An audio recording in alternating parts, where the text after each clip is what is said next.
Dear friends, എല്ലാവർക്കും PSC പ്രസത്തിലേക്ക് സ്വാഗതം. ഇന്ന് നമ്മൾ 9ാം ക്ലാസ്സിലെ SCERT ന്യൂ സിലബസ് പ്രകാരമുള്ള ബേസിക് സയൻസ് ബയോളജിയിലെ 3ാമത്തെ ചാപ്റ്ററിൻ്റെ 2ാമത്തെ പാർട്ടാണ് പഠിക്കാൻ പോകുന്നത്. അപ്പോൾ നമ്മുടെ ചാനൽ പുതുതായി കാണുന്ന വ്യൂവേഴ്സ് ഉണ്ടെങ്കിൽ സബ്സ്ക്രൈബ് ചെയ്ത് കാണുക. അതുപോലെ തന്നെ ഇതുവരെ ചാനൽ സബ്സ്ക്രൈബ് ചെയ്യാതെയാണ് നിങ്ങൾ കാണുന്നതെങ്കിൽ ഓടിപ്പോയി സബ്സ്ക്രൈബ് ചെയ്ത് കാണുക. അതുപോലെ നിങ്ങളുടെ ലൈക്ക്, കമൻറ്റ് എന്നിവ നൽകി നമ്മുടെ ചാനൽ സപ്പോർട്ട് ചെയ്യുക. അപ്പോൾ നമ്മൾ ഇന്ന് 3ാമത്തെ ചാപ്റ്റർ ശ്വസനവും വിസർജനവും എന്ന് പറയുന്ന 3ാമത്തെ ചാപ്റ്ററിൻ്റെ 2ാമത്തെ പാർട്ടാണ് പഠിക്കാൻ പോകുന്നത്. അപ്പോൾ ഇതിൻ്റെ ഫസ്റ്റ് പാർട്ട് കാണാത്തവർക്ക് അതിൻ്റെ ലിങ്ക് ഡിസ്ക്രിപ്ഷനിൽ കൊടുത്തേക്കാം, അത് കാണുക. അത് കണ്ടിട്ട് ഈ ക്ലാസ് കാണുന്നതായിരിക്കും കൂടുതൽ ഉചിതം. അപ്പോൾ ഇന്നത്തെ ക്ലാസ്സിൽ നമ്മൾ യൂറിയയുടെ നിർമ്മാണത്തെക്കുറിച്ചാണ് പഠിക്കാൻ പോകുന്നത്. എങ്ങനെയാണ് യൂറിയ നമ്മുടെ ശരീരത്തിൽ നിർമ്മിക്കുന്നത്?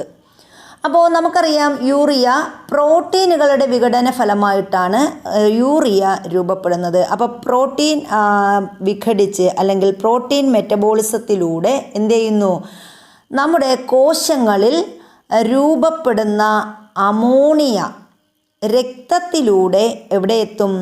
കരളിലേക്ക് എത്തുന്നു. അപ്പോൾ പ്രോട്ടീൻ മെറ്റബോളിസത്തിലൂടെ എന്ത് ചെയ്യുന്നു? അമിനോ ആസിഡുകൾ രൂപം കൊള്ളുന്നു.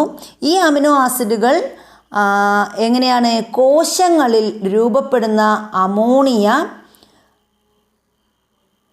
രക്തത്തിലൂടെ എവിടെ എത്തിച്ചേരുന്നു? നമ്മുടെ കരളിലെത്തിച്ചേരുന്നു. അപ്പോൾ കരളിൽ വച്ച് എൻസൈമുകളുടെ സഹായത്തോടെ അമോണിയ എന്താവുന്നു? കാർബൺ ഡൈ ഓക്സൈഡും ജലവുമായി ചേർന്ന് യൂറിയ ഉൽപ്പാദിപ്പിക്കുന്നു. അപ്പോൾ ഇങ്ങനെയാണ് നമ്മുടെ ശരീരത്തിൽ എന്തുണ്ടാകുന്നത്? യൂറിയ ഉണ്ടാകുന്നത്. അപ്പോൾ നമ്മൾ പറഞ്ഞു, പ്രോട്ടീനുകളുടെ വിഘടന ഫലമായിട്ട് എന്ത് ചെയ്യുന്നു? അമിനോ ആസിഡുകൾ ഉണ്ടാകും. ഈ അമിനോ ആസിഡുകൾ കോശങ്ങളിലൂടെ എന്ത് ചെയ്യുന്നു? കോശങ്ങളിൽ വച്ചിട്ട് അമോണിയയായിട്ട് രൂപം കൊള്ളുന്നു. ഈ അമോണിയ രക്തത്തിലൂടെ എവിടെ എത്തിച്ചേരും? നമ്മുടെ കരളിൽ എത്തിച്ചേരും. കരളിൽ വച്ച് എൻസൈമുകളുടെ സാന്നിധ്യത്തിൽ എന്ത് ചെയ്യുന്നു?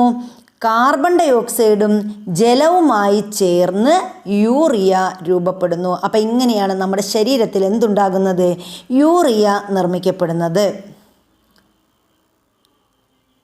ഇനി ഈ യൂറിയ നിർമ്മാണം നടക്കുന്ന അവയവം ഏതാണ്? യൂറിയ നിർമ്മാണം നടക്കുന്ന അവയവം ഇവിടെ ചോദിച്ചിട്ടുണ്ട്. അതേതാണ്? അത് കരളിലാണ്. ഇനി അമോണിയ എങ്ങനെയാണ് രൂപപ്പെടുന്നത്? അമോണിയ രൂപപ്പെടുന്നത് ഉപാപചയ പ്രവർത്തന ഫലമായി രൂപപ്പെടുന്ന ഏറ്റവും ഹാനികരമായ ഉപോൽപ്പന്നങ്ങളിൽ ഒന്നാണ് അമോണിയ എന്ന് പറയുന്നത്. അപ്പോൾ അമോണിയ ഉണ്ടാകുന്നത് ഉപാപചയ പ്രവർത്തന ഫലമായിട്ടാണ് അമോണിയ രൂപം കൊള്ളുന്നത്. ഇനി യൂറിയയുടെ നിർമ്മാണം നമ്മൾ പറഞ്ഞു. യൂറിയ എങ്ങനെയാണ്? കാർബൺ ഡൈ ഓക്സൈഡും ഹൈഡ്രജനുമായി ചേർന്ന് കരളിലെ എൻസൈമുകൾ എന്ത് ചെയ്യുന്നു? പ്രവർത്തിക്കുന്നു. ഇതിൻ്റെ ഫലമായിട്ട് യൂറിയ രൂപം കൊള്ളുന്നു.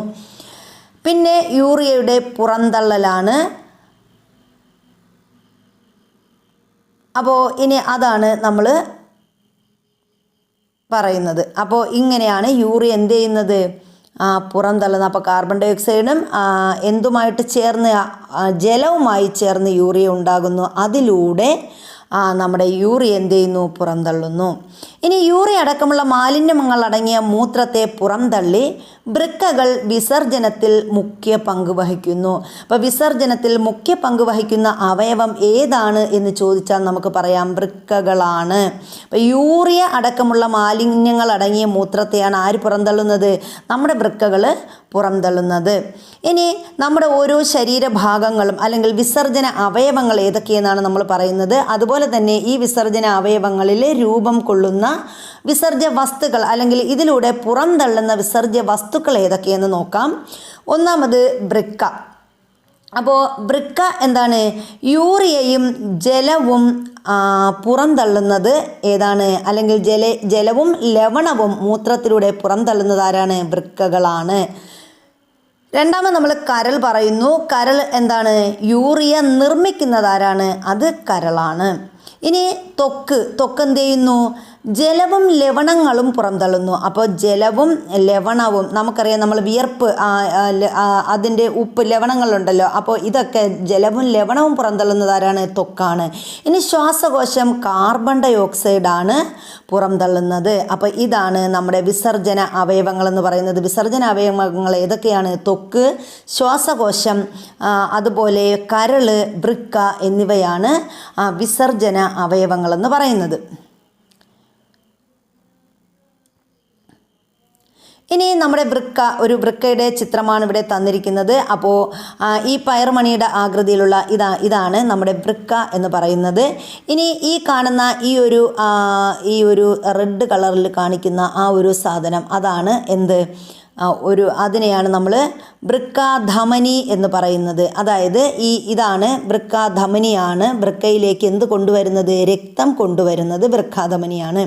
ഇനി വൃക്കാസിരയുണ്ട്. വൃക്കാസിര എന്ത് ചെയ്യുന്നു? വൃക്കയിൽ നിന്ന് രക്തത്തെ കൊണ്ടുപോകുന്നത് ആരാണ്? ഈ വൃക്കാസിരകളാണ്. ഇനി അടുത്ത് പെൽവിസ് ആണ്. അപ്പോൾ ഈ കാണുന്നതാണ് നമ്മുടെ പെൽവിസ് എന്ന് പറയുന്നത്.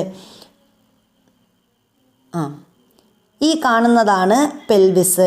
ഇനി ഇതാണ് നമ്മുടെ ഈ പെൽവിസിനകത്തൂടെയാണ് നമ്മുടെ മൂത്രവാഹി. ഇതാണ് മൂത്രവാഹി എന്ന് പറയുന്നത്. ഇനി ഈ കാണുന്നതാണ് മൂത്രാശയം. ഇനി ഇതാണ് എന്ത്? നമ്മുടെ മൂത്രനാളി. അപ്പോൾ ഇതാണ് വൃക്കയുടെ ഘടന എന്ന് പറയുന്നത്. അപ്പോൾ വൃക്കയും അനുബന്ധ ഭാഗങ്ങളുമാണ് നമ്മൾ പറഞ്ഞത്. ഇനി ഈ വൃക്കയിലെ ചില ഭാഗങ്ങൾ കൂടി നമുക്ക് പരിചയപ്പെടാം. അത് ഏതൊക്കെയാണ്? അതിലൊന്നാമത്തതാണ് ബൊമാൻസ് ക്യാപ്സ്യൂൾ. ഇവിടെ തന്നിട്ടുണ്ട്. ഈ കാണുന്നതാണ് ഈ ഒരു ഭാഗം. ഇതാണ് എന്താണ് ഡിസൈനുള്ള ഈ ഒരു ഭാഗം. ഇതാണ് ബൊമാൻസ് ക്യാപ്സ്യൂൾ. ഇനി ഈ ബൊമാൻസ് ക്യാപ്സ്യൂളിനകത്ത് ഇങ്ങനെ ഈ ഒരു ചുമന്ന കളറിൽ കാണുന്ന ഇതാണ് ഗ്ലോമർലെസ് എന്ന് പറയുന്നത്. ഇനി ഇവിടെ ഇതാണ് അഫറൻറ്റ് വെസൽ എന്ന് പറയുന്നത്. ഈ കാണുന്നതാണ് എന്ത്? Efferent vessel. ഇനി ഇവിടെ ഈ ഒരു നാളിക, ഇതിനെയാണ് വൃക്ക നാളിക എന്ന് പറയുന്നത്. ഇവിടെ വൃക്കാധമനിയുണ്ട്, ഇവിടെ വൃക്കാസിരയുണ്ട്. അപ്പോൾ ഇതൊക്കെയാണ്. ഇനി ഇവിടെ എന്താണ്? ശേഖരണ നാളി. അപ്പോൾ ഇതാണ് നമ്മുടെ നെഫ്രോണിൻ്റെ ഘടനയെക്കുറിച്ചാണ് നമ്മൾ ഇത്രയും പറഞ്ഞത്. അപ്പോൾ ഈ കാണുന്നതാണ് നെഫ്രോണിൻ്റെ ഘടന എന്ന് പറയുന്നത്.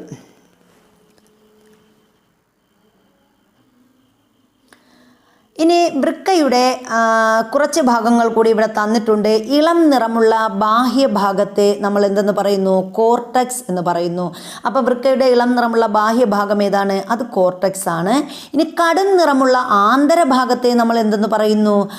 കടും നിറമുള്ള ആന്തരഭാഗത്തെ മെഡുല്ല എന്ന് പറയുന്നു. അപ്പം മെഡുലയ്ക്ക് കടും നിറമാണുള്ളത്, കോർട്ടക്സിനാണെങ്കിലോ ഇളം നിറമാണ് ഉള്ളത്. ഇനി നമ്മൾ വൃക്കയും അനുബന്ധ ഭാഗങ്ങളും ഏതാണെന്ന് നോക്കുന്നുണ്ട്. മനുഷ്യനിൽ ഒരു ജോഡി വൃക്കകളാണുള്ളത്. അപ്പോൾ മനുഷ്യനിലെ വൃക്കകളുടെ എണ്ണം എത്രയാണ്? ഒരു ജോഡി വൃക്കകളാണ് എവിടെയുള്ളത്? മനുഷ്യർക്ക് ഉള്ളത്. ഈ വൃക്കകളുടെ ആകൃതി എന്താണ്? പയർ വിത്തിൻ്റെ ആകൃതിയാണ് വൃക്കകൾ. ഇനി വൃക്കകൾ എവിടെയാണ് സ്ഥിതി ചെയ്യുന്നത്? ഉദരാശയത്തിൽ നട്ടെല്ലിൻ്റെ ഇരുവശങ്ങളിലുമായാണ് വൃക്കകൾ സ്ഥിതി ചെയ്യുന്നത്. അപ്പോൾ വൃക്കകൾ കാണപ്പെടുന്നത് എവിടെയാണ്? ഉദരാശയത്തിലാണ്. നട്ടെല്ലിൻ്റെ ഇരുവശങ്ങളിലുമായിട്ടാണ് വൃക്കകൾ കാണപ്പെടുന്നത്. അതുപോലെ തന്നെ ഇടത് വൃക്ക വലത് വൃക്കയെ അപേക്ഷിച്ച് അല്പം മുകളിലായിട്ടാണ് സ്ഥിതി ചെയ്യുന്നത്. അപ്പോൾ നമ്മുടെ ഇടത് വൃക്കയുടെ പ്രത്യേകത വലത് വൃക്കയെ അപേക്ഷിച്ച് അല്പം മുകളിലോട്ടാണ് ഇടത് വൃക്ക സ്ഥിതി ചെയ്യുന്നത്. രക്തത്തിൽ നിന്നും മാലിന്യങ്ങളെ അരിച്ചു മാറ്റുന്ന അതിസൂക്ഷ്മ അരിപ്പകളാണ് നെഫ്രോണുകൾ. അപ്പം നെഫ്രോണുകൾ എന്ന് പറഞ്ഞാൽ എന്താണ്? രക്തത്തിൽ നിന്ന് മാലിന്യങ്ങളെ അരിച്ചു മാറ്റുന്ന അതിസൂക്ഷ്മ അരിപ്പകളെയാണ് നമ്മൾ എന്തെന്ന് പറയുന്നത്? നെഫ്രോണുകൾ എന്ന് പറയുന്നത്. നെഫ്രോണുകൾ വൃക്കകളുടെ ഘടനാപരവും ജീവധർമ്മപരവുമായ അടിസ്ഥാന ഘടകങ്ങളാണ്. അപ്പോൾ അവിടെ ഒരു ചോദ്യം ചോദിക്കാം. എന്താണ്? വൃക്കകളുടെ ഘടനാപരവും ജീവധർമ്മപരവുമായ അടിസ്ഥാന ഘടകം ഏതാണ്? നെഫ്രോണുകളാണ്. ഓരോ വൃക്കയിലും ഏകദേശം 12 ലക്ഷം നെഫ്രോണുകളാണ് ഉള്ളത്. അപ്പോൾ ഓരോ വൃക്കയുടെയും പ്രത്യേകത എന്ന് പറഞ്ഞാൽ ഓരോ വൃക്കയിലും എത്ര നെഫ്രോണുകളുണ്ട്? ഏകദേശം 12 ലക്ഷത്തോളം നെഫ്രോണുകളാണ് നമ്മുടെ ഓരോ വൃക്കയിലും ഉള്ളത്.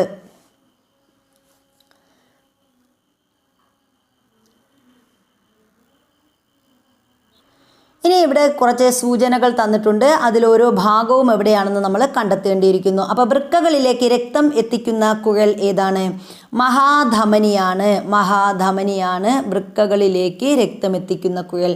ഇനി വൃക്കകളിൽ നിന്നും രക്തം പുറത്തേക്ക് വഹിക്കുന്ന കുഴലാണ് മഹാസിര എന്ന് പറയുന്നത്. അപ്പോൾ അല്ലെങ്കിൽ വൃക്കാസിര. അപ്പോൾ മഹാധമനിയാണ് അല്ലെങ്കിൽ വൃക്കാധമനിയാണ് എന്ത് ചെയ്യുന്നത്? മഹാധമനിയുടെ ഭാഗമായ വൃക്കാധമനിയാണ് എന്ത് ചെയ്യുന്നത്? വൃക്കയിലേക്ക് രക്തം എത്തിക്കുന്നത്. വൃക്കാധമനിയാണ്, മഹാധമനിയുടെ ഭാഗമാണ്. വൃക്കാധമനിയാണ് എന്ത് ചെയ്യുന്നത്? വൃക്കകളിലേക്ക് രക്തം എത്തിക്കുന്നത്. ഇനി വൃക്കകളിൽ നിന്ന് രക്തം പുറത്തേക്ക് വഹിക്കുന്ന കുഴലാണ് വൃക്കാസിരകളാണ് വൃക്കകളിൽ നിന്നും രക്തം പുറത്തേക്ക് വഹിക്കുന്നത്. വൃക്കയിൽ കാണപ്പെടുന്ന അതിസൂക്ഷ്മ അരിപ്പകൾ നമ്മൾ പറഞ്ഞു ഏതാണ്? നെഫ്രോണുകളാണ്. വൃക്കയിൽ കാണപ്പെടുന്ന അതിസൂക്ഷ്മ അരിപ്പകളാണ് നെഫ്രോണുകൾ. ഇനി എന്താണ്? ബൊമാൻസ് ക്യാപ്സ്യൂളിനുള്ളിലെ നെഫ്രോണിൻ്റെ ഒരറ്റത്തുള്ള ഇരട്ട ഭിത്തിയുള്ള കപ്പ് പോലുള്ള ഭാഗം. അപ്പോൾ നെഫ്രോണിൻ്റെ ഒരറ്റത്തുള്ള ഇരട്ട ഭിത്തിയുള്ള കപ്പ് പോലുള്ള ഭാഗമാണ് ഏത്? ബൊമാൻസ് ക്യാപ്സ്യൂൾ എന്നാണ് അതിന് പറയുന്നത്. ബൊമാൻസ് ക്യാപ്സ്യൂളാണ്. ഇനി ഈ ബൊമാൻസ് ക്യാപ്സ്യൂളിനുള്ളിലെ സൂക്ഷ്മ ലോമിക ജാലത്തിന് പറയുന്ന പേര്, അപ്പോൾ അതിനെയാണ് നമ്മൾ ക്യാപ്സുലാർ സ്പേസ് എന്നാണ് പറയുന്നത്. അപ്പോൾ ബൊമാൻസ് ക്യാപ്സ്യൂളിനുള്ളിലെ സൂക്ഷ്മ ലോമിക ജാലമാണ് ക്യാപ്സുലാർ സ്പേസ് എന്നാണ് പറയുന്നത്. ലോമിക ജാലത്തിലേക്ക് രക്തമെത്തിക്കുന്ന കുഴൽ ഏതാണ്? അപ്പോൾ ഈ ബൊമാൻസ് ക്യാപ്സ്യൂളിനുള്ളിലേക്ക് പ്രവേശിക്കുന്ന ഈ ലോമിക ജാലത്തിലേക്ക് രക്തമെത്തിക്കുന്ന കുഴലാണ് അഫറൻ്റ്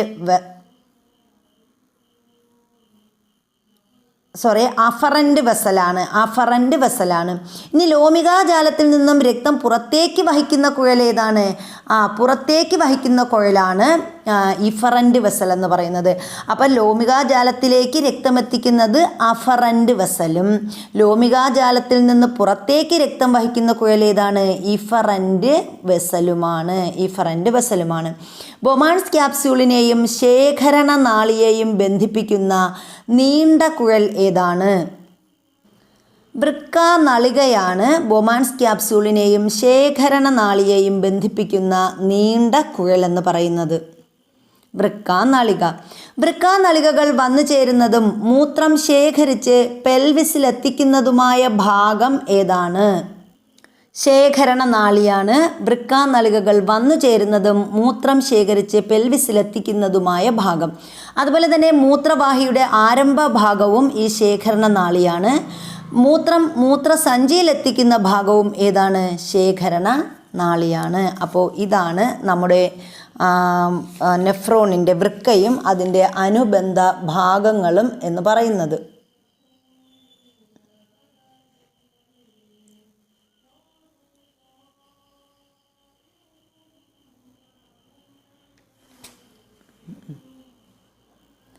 ഇനി മൂത്രം രൂപപ്പെടലിനെ കുറിച്ചാണ് നമ്മൾ പറയുന്നത്. എങ്ങനെയാണ് മൂത്രം രൂപം കൊള്ളുന്നത്?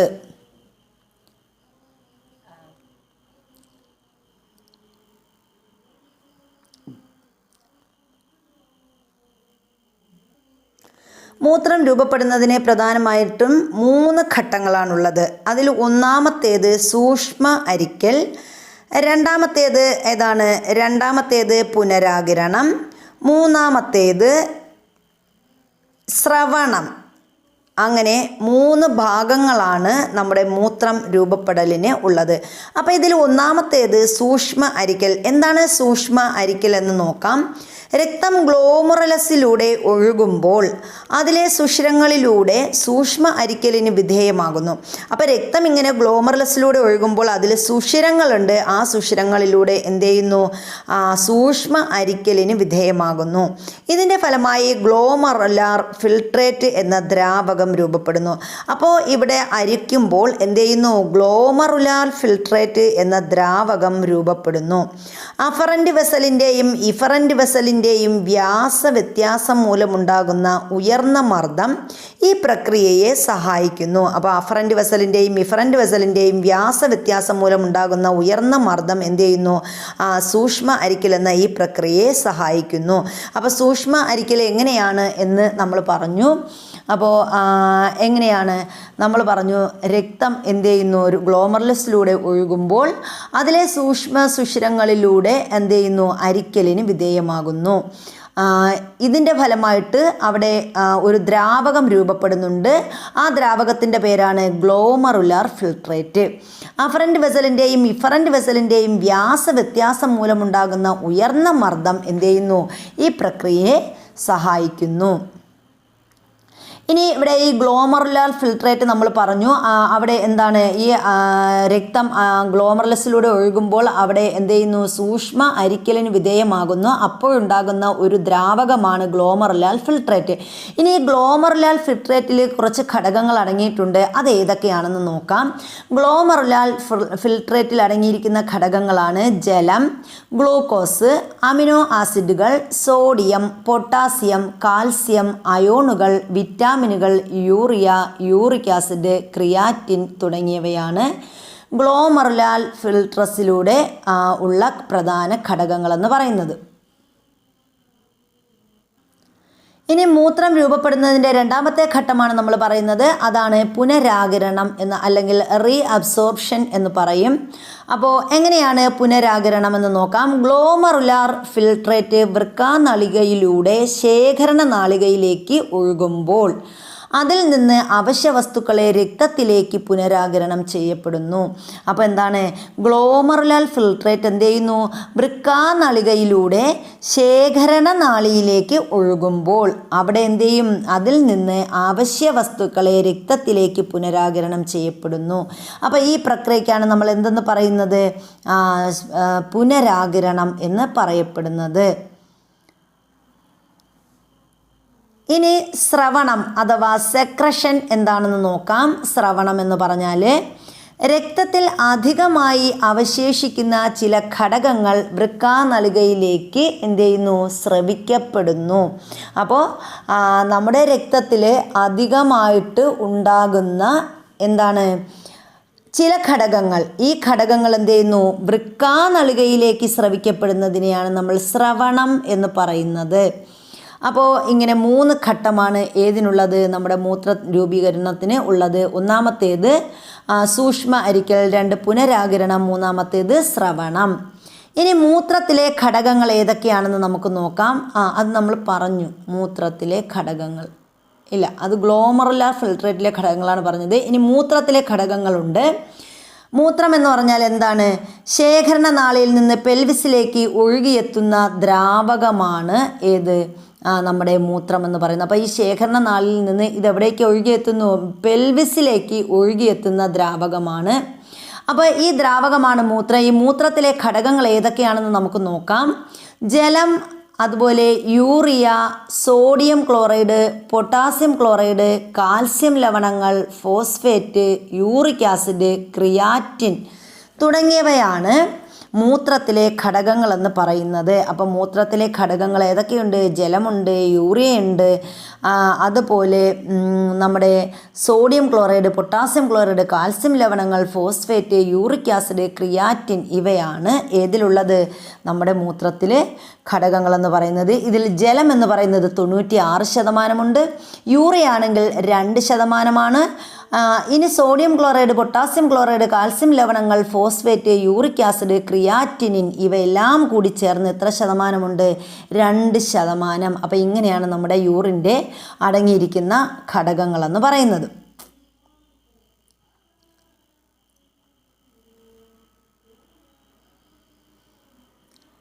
ഇനി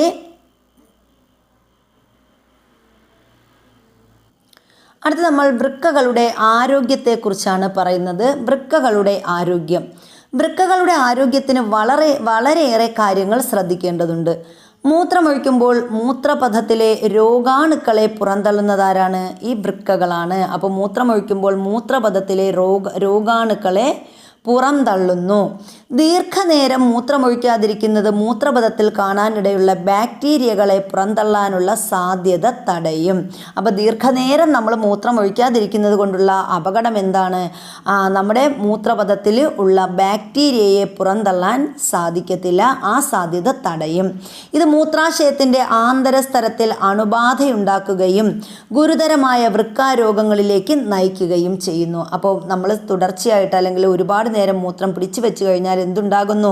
മൂത്രാശയത്തിൻ്റെ ആന്തരസ്തരത്തിൽ അണുബാധയുണ്ടാക്കുകയും അത് ഗുരുതരമായ വൃക്കാരോഗങ്ങളിലേക്ക് നയിക്കുകയും ചെയ്യും. മൂത്രപഥത്തിലെ അണുബാധ ഒഴിവാക്കാൻ മതിയായ അളവിൽ വെള്ളം കുടിക്കേണ്ടതും യഥാസമയം മൂത്രമൊഴിക്കേണ്ടതും ആവശ്യമാണ്. ഇനി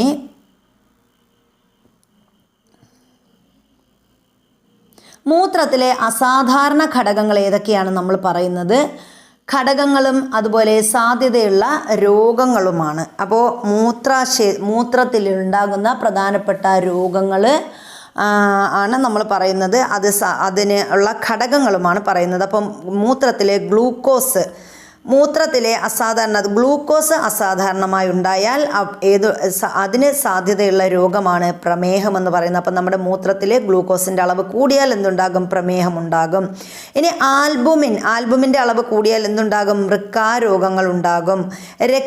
രക്തം കൂടിയാൽ, മൂത്രത്തിൽ രക്തത്തിൻ്റെ അളവ് കൂടിയാൽ എന്ത് ചെയ്യും? വൃക്കരോഗങ്ങൾ ഉണ്ടാകാം. ഇനി മൂത്രത്തിൽ ബിലിറൂബിൻ്റെ അളവ് കൂടുമ്പോഴാണ് മഞ്ഞപ്പിത്തം ഉണ്ടാകുന്നത്. കാൽസ്യം ഓക്സലേറ്റ് തരികൾ ഉണ്ടാകുമ്പോൾ വൃക്കയിൽ എന്തുണ്ടാകുന്നു? കല്ലുണ്ടാകുന്നു. പഴുപ്പ് കോശങ്ങൾ ഉണ്ടായാൽ മൂത്രപഥത്തിൽ എന്തുണ്ടാകുന്നു? അണുബാധയുണ്ടാകുന്നു. അപ്പോൾ ഇത്രയുമാണ് നമ്മുടെ മൂത്രത്തിലെ അസാധാരണ ഘടകങ്ങൾ എന്ന് പറയുന്നത്. ഇനി വൃക്കയെ ബാധിക്കുന്ന ചില പ്രധാനപ്പെട്ട രോഗങ്ങളുണ്ട്. അതേതൊക്കെയാണ്? വൃക്കയിലെ കല്ല്, നെഫ്രൈറ്റിസ്, യുറീമിയ മുതലായവ വൃക്കയെ ബാധിക്കുന്ന ചില രോഗങ്ങളാണ്. അപ്പോൾ എന്തൊക്കെയാണ് വൃക്കയെ ബാധിക്കുന്ന രോഗങ്ങൾ? വൃക്കയിലെ കല്ല്, നെഫ്രൈറ്റിസ്, യുറീമിയ മുതലായവ വൃക്കയെ ബാധിക്കുന്ന രോഗങ്ങളാണ്. അടുത്ത് നമ്മൾ ഹീമോഡയാലിസിസ് ആണ് പറയുന്നത്. എന്താണ് ഹീമോഡയാലിസിസ്? ഇരുവൃക്കകളും പ്രവർത്തനരഹിതമായാൽ രക്തത്തിൽ നിന്ന് മാലിന്യങ്ങളെ നീക്കം ചെയ്യുന്ന പ്രക്രിയ തടസ്സപ്പെടുന്നു. തന്മൂലം വിസർജ്യ വസ്തുക്കൾ അരിച്ചു മാറ്റാതെ രക്തത്തിൽ തന്നെ നിലനിൽക്കും. ഇത് ആന്തര സമസ്ഥിതിയെ തകരാറിലാക്കും. ഇത്തരം സന്ദർഭങ്ങളിൽ ജീവൻ രക്ഷിക്കാനായി ഹീമോഡയാലിസിസ് നടത്തുന്നു. അപ്പോൾ നമ്മുടെ രണ്ട് വൃക്കകളുടെയും പ്രവർത്തനം എന്ത് ചെയ്യുന്നു? തകരാറിലാകുന്ന അവസരത്തിൽ കൃത്രിമമായിട്ട് വൃക്കയിലൂടെ എന്ത് ചെയ്യുന്നു? രക്തം കടത്തിവിട്ട് ശുദ്ധീകരിക്കുന്ന ഒരു പ്രക്രിയയ്ക്കാണ് നമ്മൾ എന്തെന്ന് പറയുന്നത്? ഹീമോഡയാലിസിസ് എന്ന് പറയുന്നത്.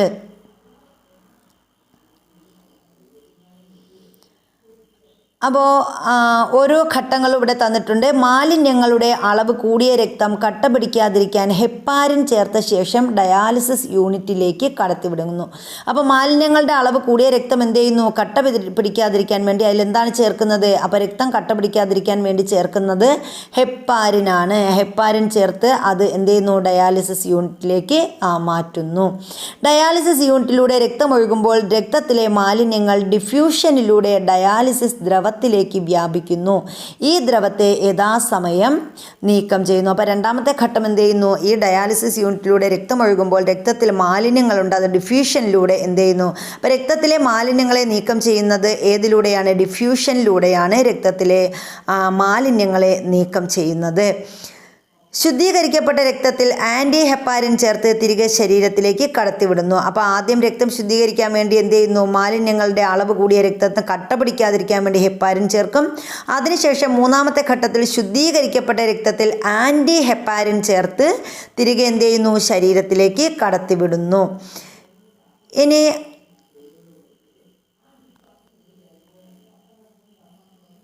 അപ്പോൾ ഇതാണ് നമ്മുടെ ഡയാലിസിസിൻ്റെ ഘട്ടങ്ങളെന്ന് പറയുന്നത്. അപ്പോൾ വിവിധ തരം ഡയാലിസിസുകളെ പറ്റി അത് കുട്ടികൾക്കുള്ള വർക്കാണ്.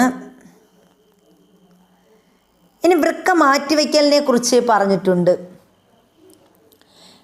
വൃക്ക മാറ്റിവെക്കേണ്ടി വരുന്നത് എപ്പോഴാണ് എന്ന് ചോദിച്ചിട്ടുണ്ട്. അപ്പോൾ നമുക്കറിയാം, നമ്മുടെ വൃക്കകൾ 2 വൃക്കകളും തകരാറിലായി പോകുമ്പോഴാണ് എന്ത് ചെയ്യുന്നത്, വൃക്ക മാറ്റിവെക്കേണ്ട അവസ്ഥ വരുന്നത്. അപ്പോൾ ആദ്യമായി വൃക്ക മാറ്റിവെക്കൽ ശസ്ത്രക്രിയ നടത്തിയത് ആരാണ്? ജോസഫ് ഇ മുറെ എന്ന് പറയുന്ന ഡോക്ടറാണ്. അപ്പോൾ ജോസഫ് ഇ മുറെയാണ് ആദ്യമായിട്ട് വൃക്ക മാറ്റിവെക്കൽ ശസ്ത്രക്രിയ ജോസഫ് ഇ മുറെയാണ് എന്ത് ചെയ്തത്, വൃക്ക മാറ്റിവെക്കൽ ശസ്ത്രക്രിയ ആദ്യമായി നടത്തിയത്. ഇനി ഈ വൃക്ക മാറ്റിവെക്കലിൻ്റെ ഘട്ടങ്ങൾ ഇവിടെ പറഞ്ഞിട്ടുണ്ട്. എന്തൊക്കെയാണ്? ദാതാവ് പൂർണ്ണ ആരോഗ്യവാനായ ഒരാളായിരിക്കണം. പൂർണ്ണ ആരോഗ്യവാനായിരിക്കെ അപകടത്തിൽപ്പെട്ടോ മറ്റോ മരണപ്പെട്ട ആളോ ആയിരിക്കണം. ഇനി മുന്നൊരുക്കം, രക്തഗ്രൂപ്പ് matching, tissue matching, cross matching, ഇതൊക്കെ ഒരേപോലെ ആയിരിക്കണം. ശസ്ത്രക്രിയ എങ്ങനെയാണ്? ദാതാവിൽ നിന്നെടുത്ത വൃക്കയുടെ രക്തക്കുഴലുകളും മൂത്രവാഹിയും സ്വീകർത്താവിൻ്റേതുമായി യോജിപ്പിക്കുന്നു. അങ്ങനെയാണ് ശസ്ത്രക്രിയ നടത്തുന്നത്. ഇനി ശസ്ത്രക്രിയയ്ക്ക് ശേഷമോ പ്രതിരോധത്തെ മന്ദീഭവിപ്പിക്കുന്ന മരുന്നുകൾ ഉപയോഗിക്കേണ്ടി വരുന്നു. തുടർ പരിശോധന ആവശ്യമാണ്. അപ്പോൾ ഇങ്ങനെയാണ് നമ്മൾ എന്ത് ചെയ്യുന്നത്, വൃക്കകളെ മാറ്റിവെക്കുന്നത്. ഇനി അപ്പം നമ്മൾ പറഞ്ഞു ആദ്യമായിട്ട് വൃക്ക മാറ്റിവെച്ചത് ആരാണ്?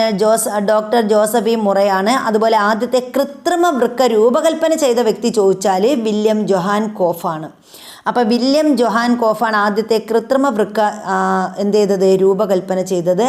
എന്നാൽ ആദ്യമായി വൃക്ക മാറ്റിവെക്കൽ ശസ്ത്രക്രിയ നടത്തിയത് ഡോക്ടർ ജോസഫ് ഇ മുറെയാണ്. ഇനി വിസർജനം മറ്റ് ജീവികളിലാണ് നമ്മൾ നോക്കുന്നത്. എങ്ങനെയാണ്?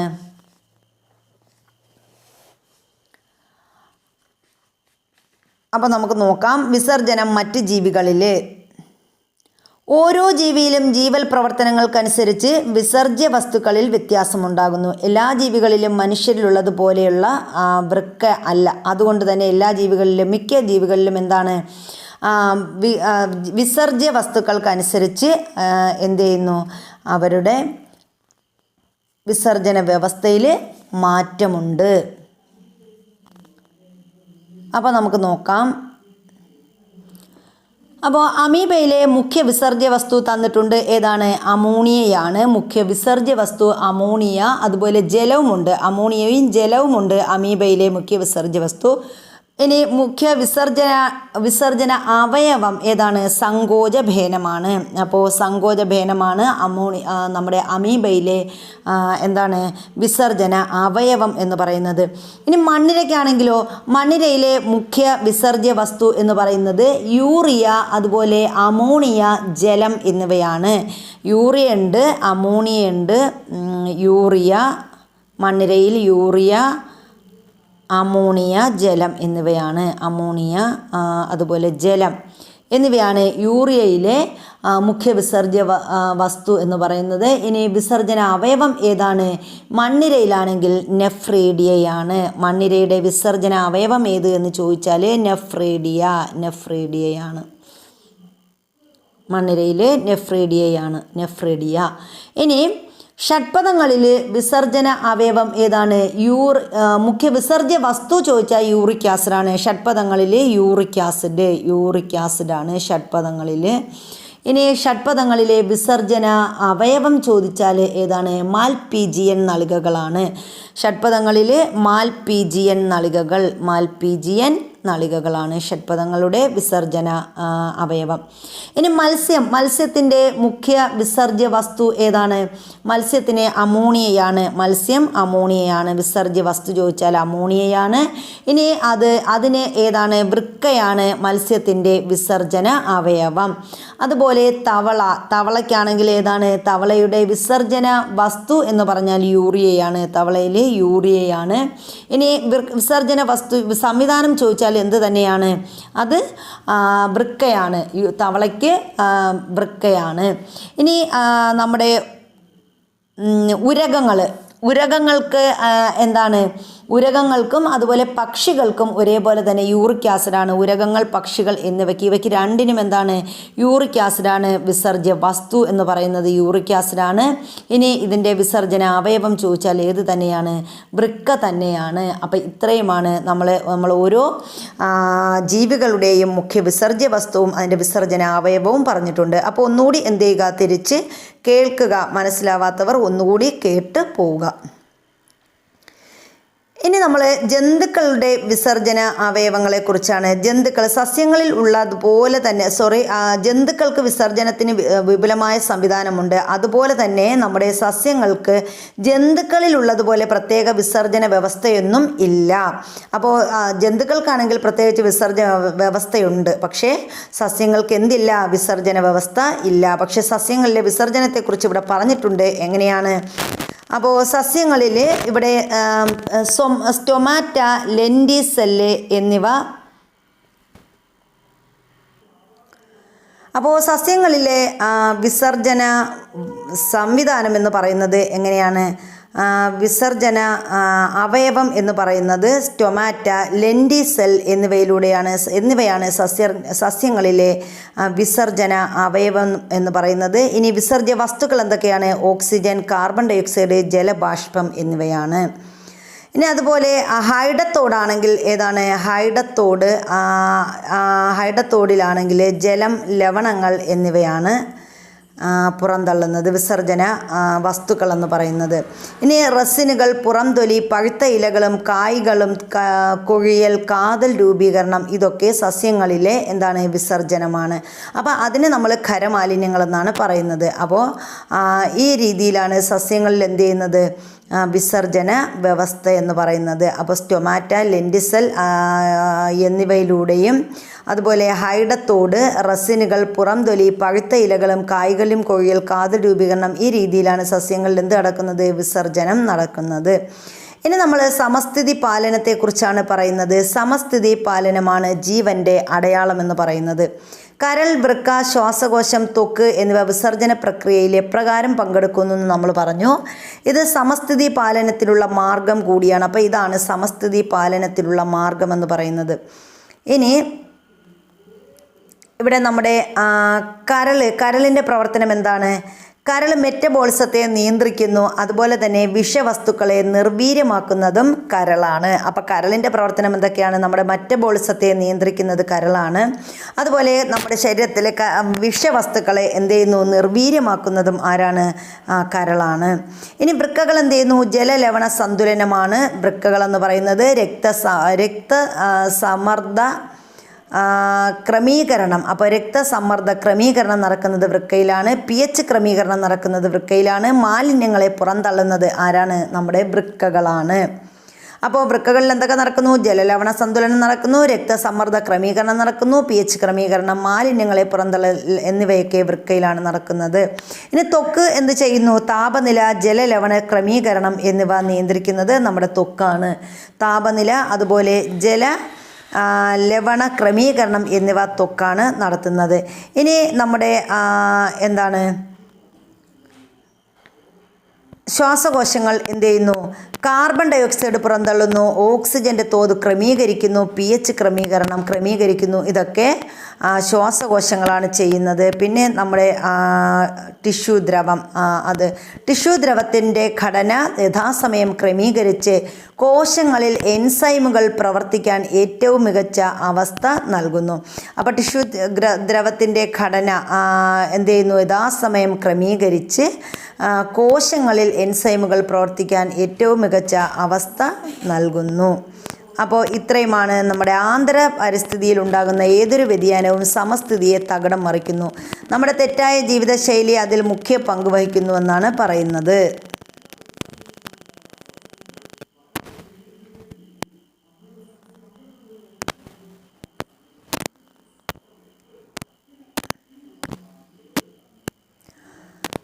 അപ്പോൾ ഇത്രയുമാണ് നമ്മുടെ മൂന്നാമത്തെ ചാപ്റ്റർ എന്ന് പറയുന്നത്. അപ്പോൾ ആദ്യത്തെ പാർട്ട് 9ാം ക്ലാസ്സിലെ SCERT ബയോളജിയിലെ ആദ്യത്തെ പാർട്ട് കഴിഞ്ഞു. ഇനി രണ്ടാമത്തെ പാർട്ട് അടുത്ത ക്ലാസ്സിൽ നമുക്ക് നോക്കാം. അപ്പോൾ എല്ലാവരും നമ്മുടെ ചാനൽ സബ്സ്ക്രൈബ് ചെയ്യുക. അതുപോലെ നിങ്ങളുടെ ലൈക്ക്, ഷെയർ, കമൻറ്റ് എന്നിവ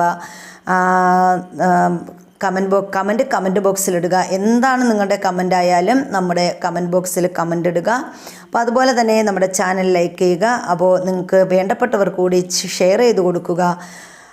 അപ്പോൾ എല്ലാവർക്കും നല്ലൊരു ദിവസം ആശംസിച്ചുകൊണ്ട് താങ്ക് യു.